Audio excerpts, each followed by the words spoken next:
Dr. Shekhar, welcome aboard to the show. Thank you so much for joining us here today. Thank you, Harry, for the invitation. It is really nice being here.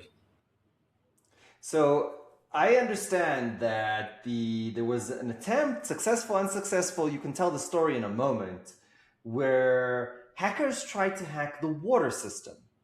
This is not something we traditionally think about. We think about, software companies being hacked, but the water infrastructure, that's new. Tell us more about that. In 2021, there was a news where Florida's water supply system, which is being sent to, I guess, thousands of houses, being hacked by some unknown hackers. In this hack, the hacker remotely accessed the water supply system, programmable logic controls, and few of their components. And hacker tried to increase the sodium hydroxide levels. Generally, it is around 100 ppm, but it has been increased to 11,000 or so. So, this sodium hydroxide is being used for removing metal particles from the water and making sure like it is in good condition before supplying to the cities. And if it is sodium hydroxide is too much in the water, it becomes poison. It can actually burn the skin.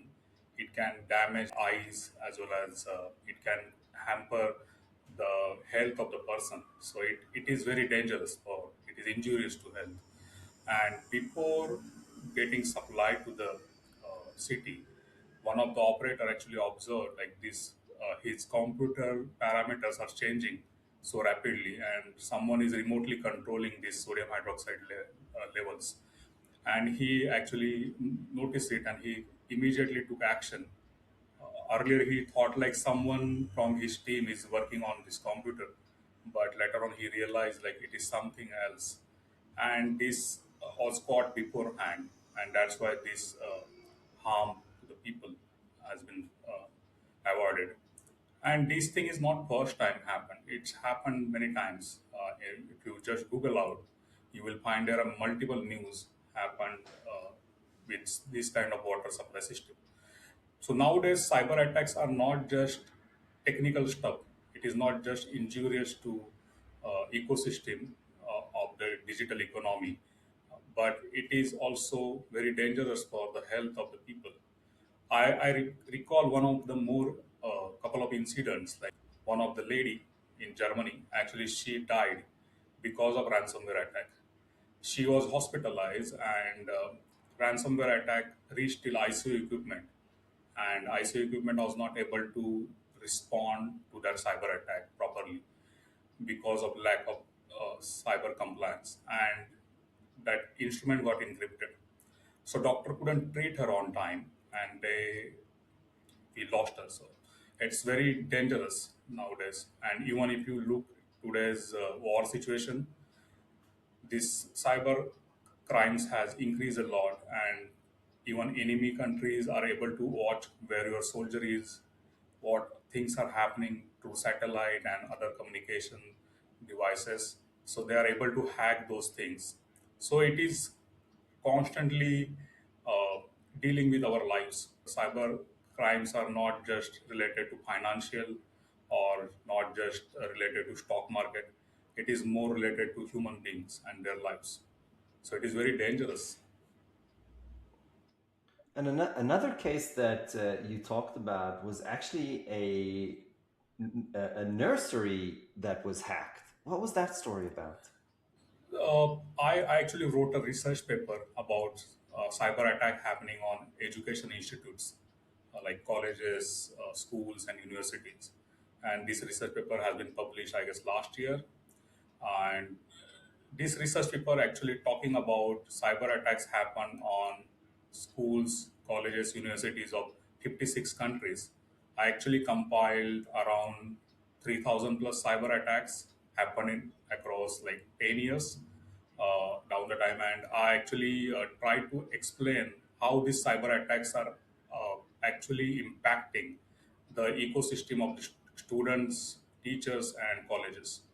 Uh, this is not just personal information like PII data. It is more than that. Hackers are trying to steal like research work. They are trying to steal financial information. They are trying to steal health information about student. They are, and there are few instances like you rightly said, few cyber crimes which are explained in this paper are talking about where some of the insider or some of the students actually try to hack the education grade systems and they try to manipulate that. A few systems were being hacked. There was one in one of the college or school, I can't recall.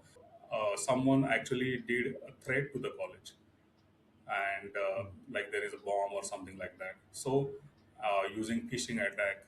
So these kind of things are very much happening in the school and colleges, and many of the colleges schools are not even complying to cybersecurity requirement nowadays, and that is causing a lot of uh, problems in the ecosystem. I did research in cybersecurity framework like I invented during my doctorate from SSBM Geneva, Switzerland, which is BDSLCCI, Business Domain Specific Least Cybersecurity Controls Implementation. So this paper is actually talking about how this problem can be resolved using BDSLCCI framework, which is domain specifics. It is giving tailored cybersecurity controls list for the colleges and schools. So we kind of think about especially the schools not having enough funding even for just the teaching and having the maybe computers or materials that they need. How can they even think to approach cybersecurity? Is this something that they even have the capabilities, the knowledge, and the budgets to approach? Actually, there is a problem at ground level.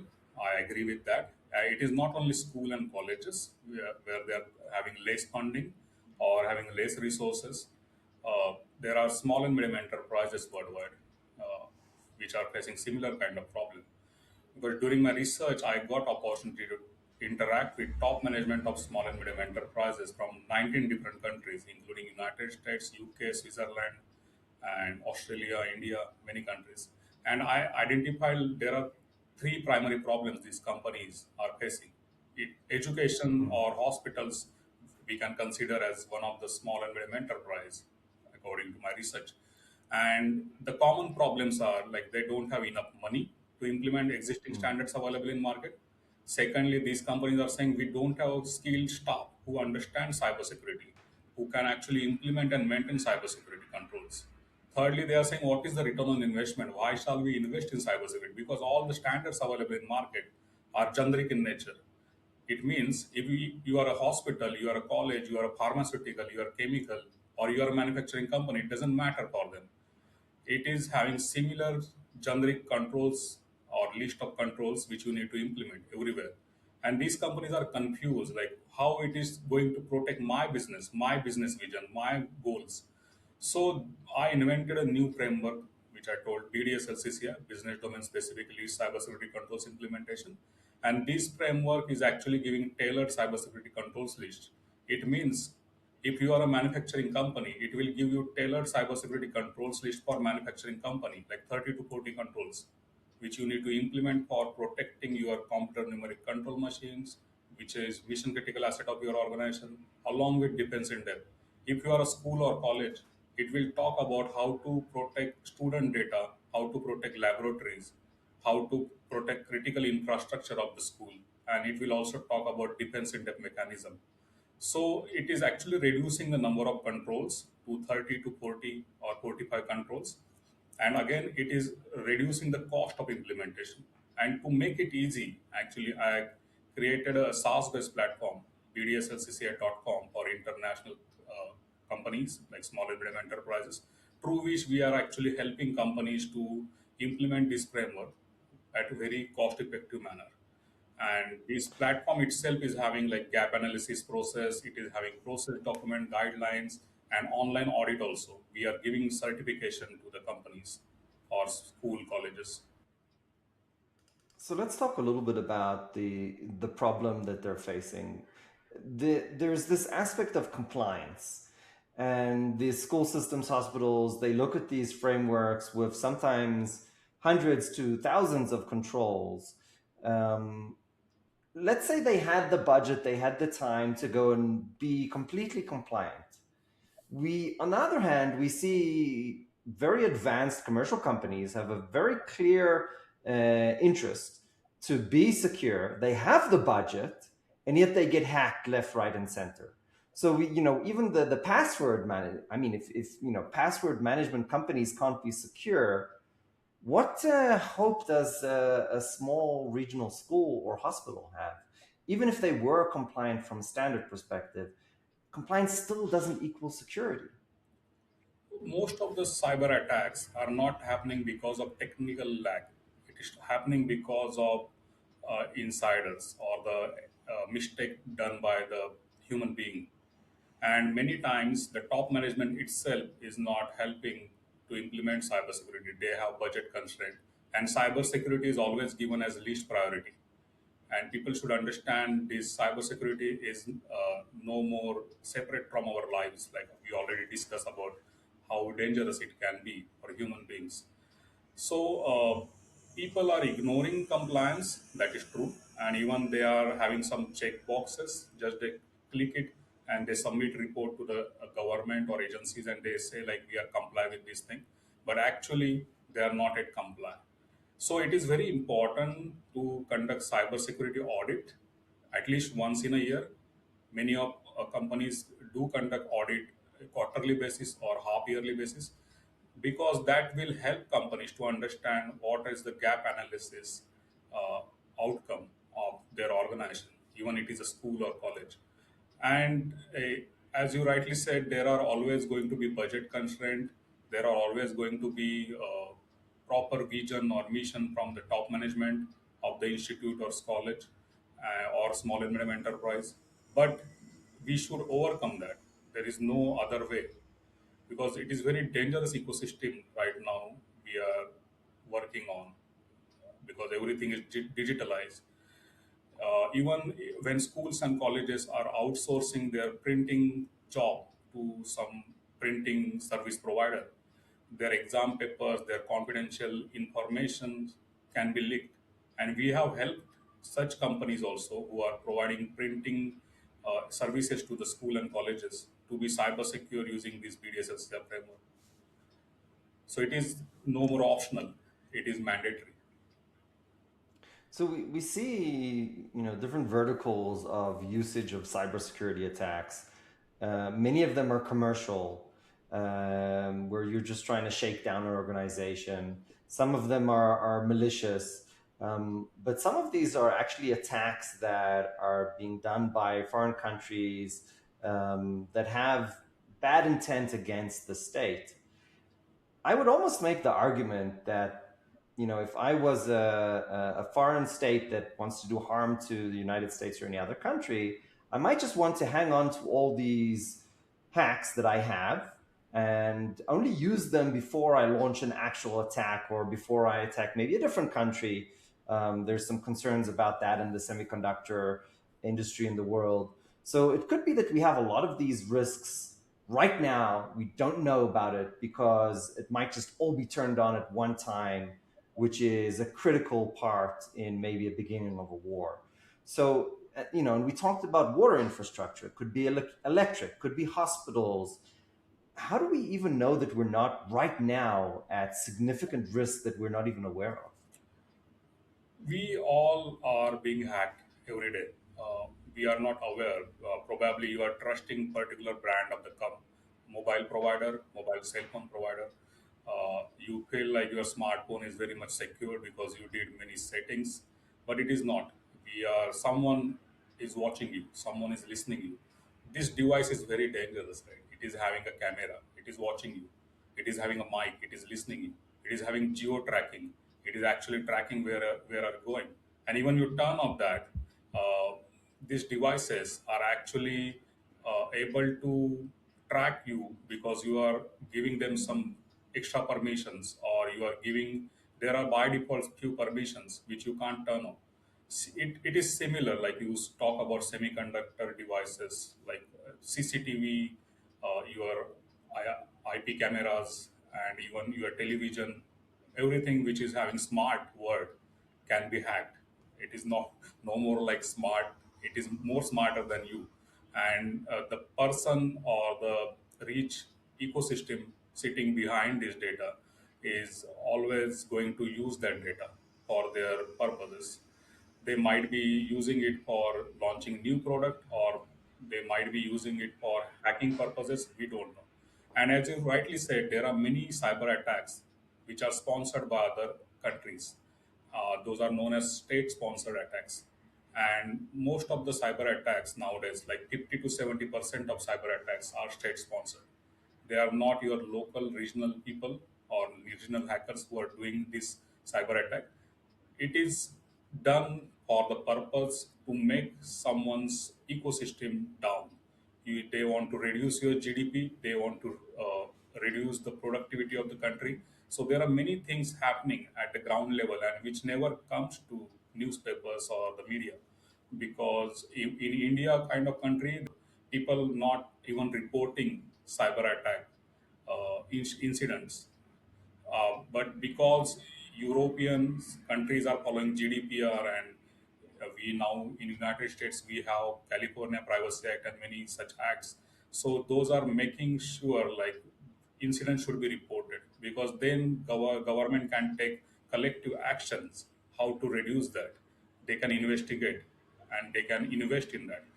As per my analysis, last year around more than $11 trillion of loss happened only because of cyber attacks. If we can save that money, it can be used for many different purposes for people or healthcare. So these kind of losses should be reduced. And I was talking about cybersecurity framework, BDSLCCI, it is going to play an important role because 90% of the businesses worldwide are small and medium enterprises, which is 400 million plus companies, organizations.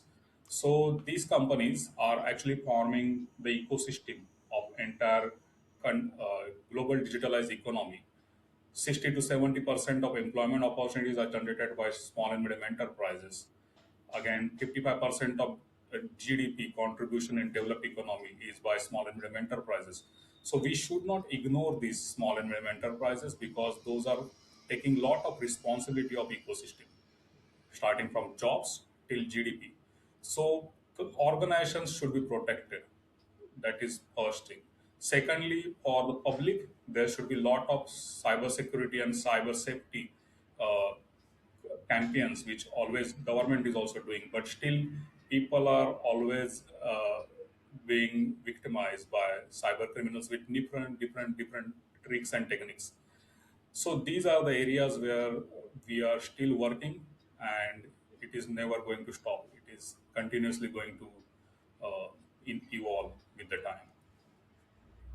So keep me honest here, but the small and medium businesses, I would imagine they're not developing their own software from scratch. I would imagine they're using larger pieces of software from larger corporations. So are these organizations being attacked because of their third-party software, because their IT environment is insecure? What is the weakest link here when you talk about small and medium businesses? Small and medium businesses are generally using pirated softwares because they feel like they don't have enough money to implement or purchase software. That is the real reality of the ground level. Secondly, these organizations are always going for free things online. They are not taking subscription. They are not taking licenses. So that is the biggest risk. Secondly, uh, I would say there are lot of cybersecurity awareness gap among their employees. So one unaware employee, if he clicks on particular link he received on his email, it can the hacker can hijack entire organization. So all the technical controls are failed because of mistake made by HR department. Suppose she received particular resume which was having a malicious malware inside it, and because she clicked on that particular document, the malware got installed on her machine and it spread across the network. So these things are most common at the ground level because we do audit and we understand this how these things happens. Say one more point is like many organizations are not having proper controls, network controls. So people are actually watching porn. People are watching very visiting many malicious websites. So they are able to access lot of content which is not required for the organization, and it is helping hackers to conduct cyber attack. And as I already said, like the top management, they are always budget conscious. So that is again one more blocking area where cyber security is not getting placed. And even they are very negligent towards the cyber audits of their organization. So cyber Yeah. auditors are always treated as an enemy. No, they are not enemy. They are helping you. They are telling you what where you are lagging and how you can overcome this issue. The trouble is that you don't really fully understand the risk and the danger until you're hit, and the second you're hit, it's way too late. So it's kind of like our how we perceive support organizations, right? It's a cost center, it's not a profit center, and cybersecurity is perceived again as a cost center, and that doesn't really help the dynamics. I want to change to a different topic. You wrote a book called About Leadership. Show us the book and tell us why a cybersecurity leader like yourself. It's called Air Team Theory. How did a cybersecurity leader write a book about team leadership and team interaction? How did you get to that? So even it is cybersecurity, even it is IT, it doesn't matter. It is you have to lead your team, and a team is built by various components or various types of teammates. So this book, Air Team Theory, is written by me sharing my experience of previous organizations, and as an entrepreneur, I started this organization, Security Law. So this book is very important book for any person who is actually who want to learn about how to understand teammate behavior and how to lead them. So this book is actually talking about different types of components available in air. So like oxygen, carbon dioxide, nitrogen. So it is talking about 10 components. And similarly, it is actually mapping those components with the behavior pattern of the teammate. If you carefully observe any team, there are 20% people who are like oxygen. In air also, we have approximate 20% oxygen. So these people are responsible for 80% of deliveries, and there is always CO2, like carbon dioxide. So someone is creating pollution in the team. Someone is actually dangerous for entire company. He's playing politics. Is having some bad intention towards others. So one chapter is also talking about that. Nitrogen, which is 78% kind of gas in the air. So many of your teammates are not working for the satisfaction of their life. They are actually working because they want to pay their bills, they want to pay their home loan. So they are not interested in your vision, your job. So there are maximum people are working like that in this world.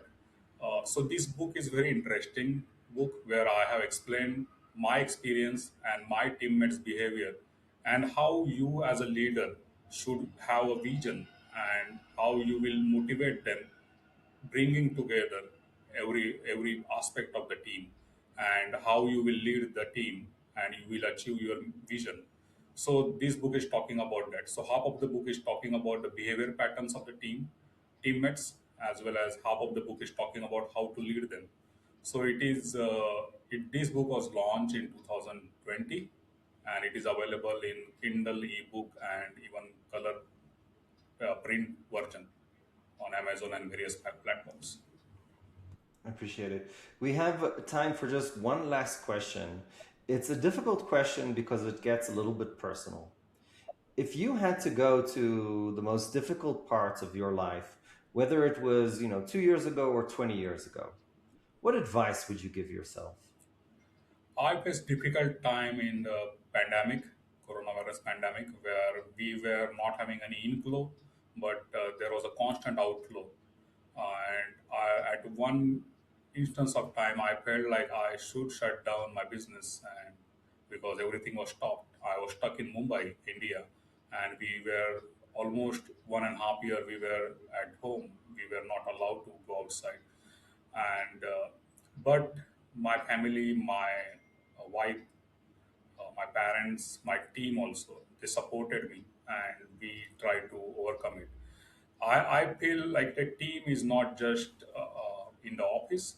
Team is also your family, and your family support is also important. I took decision like I will continue with this, and I utilize my period in pandemic to study harder, to invent new things, and to create new platforms for small and medium enterprise. I understand there is a need, and I came up with that new agenda for the when the pandemic will over, we will launch something new. So I overcome that area of the life where I was facing a lot of challenge, and I overcome it. So slowly and steadily, I'm again progressing towards what I thought, what was my vision before 3 4 years. And I guess these are the things which are you are earning, because you should earn the human relation, like the synchronization with your team, your family, your friends. There might be only few people in your life, but they are you should treat them very important asset of your entire journey, and that will surely help you, because that is very important.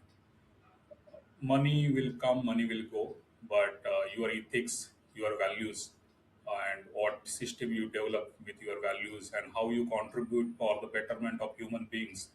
It might be United States person, it might be UK person, or it might be Indian. So how you treat everyone same, and how you add value in their lives, that is very important. I have seen in my journey, I work with many large organizations, even governments, and I have worked with the companies having only two computers.